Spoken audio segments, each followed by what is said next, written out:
एकदा का साफसफाई करायला घेतली का किती दिवस जातील सांगू शकत नाही. त्यात मी घेते ब्रेक सारखं, कारण माझी तब्येत थोडी डाऊन आहे. माझ्या पिल्लूची पण तब्येत ठीक नाही आहे.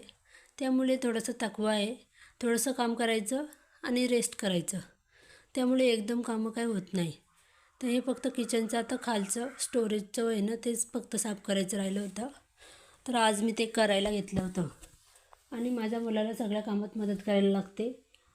मी त्याला घेते कामात मदत करायला, कारण त्यामुळे तो बिझी पण राहतो आणि मला त्रासही देत नाही. आणि त्याला हे लहानपणीचं भेटलं होतं. खूप खुश झाला होता तो. आणि असं हे स्टोरेजसाठी सुकीची मच्छी आमची खाली ठेवलेली असते आणि मसाले वगैरे असं ठेवलेलं असतं. ते पूर्ण काढून मी साफ करून पुन्हा ठेवले. असं काम चालू होतं आज. आणि याने एकावर एक बरण्या ठेवून खेळ चालू केला होता. सध्या सासूबाईंचं ना सारखं बाहेर जाणं चालू होतं. त्यामुळे मला यायला घेऊनच काम करावं लागतं. त्यामुळे कामाला थोडा उशीर होतो, म्हणून जास्त दिवस लागले. आणि संध्याकाळी ना आम्ही बेडरूमचं लुक चेंज करायचं ठरवलं होतं. बरेच दिवस ठरवलं होतं, पण मिस्टरांना काही टाईमच नाही भेटत. त्यामुळे आज त्यांनी सांगितलं होतं, मी यायच्या अगोदर तू हे सगळं वरचं काढून ठेव, म्हणजे बेड साईडला घ्यायला आपल्याला बरं पडेल. आता तेच काम चालू होतं.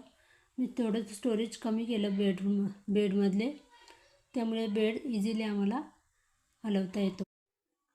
आणि बरेच दिवस झाले मी हे काम त्यांना सांगितलं होतं, आपल्याला नवीन गादी आणा.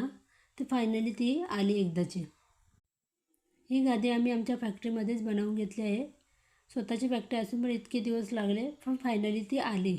खूप छान होता आणि लुक चेंज केल्यानंतर बेडरूम असा दिसत होता. इथे बेड होता तो आम्ही खिडकीच्या बाजूला घेतला, कारण खिडकीजवळ बसायला माझ्या पिल्लूला खूप आवडतं.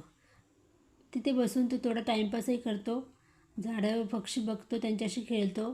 त्यामुळे मलाही थोडासा मोकळा वेळ मिळतो. म्हणून मी किती दिवस मागे लागली होती की बेड खिडकीजवळ घ्या. आणि इथे आम्ही ड्रेसिंग टेबल या कोपऱ्यामध्ये ठेवलं आहे, कारण इथे आहे जागा पण आम्हाला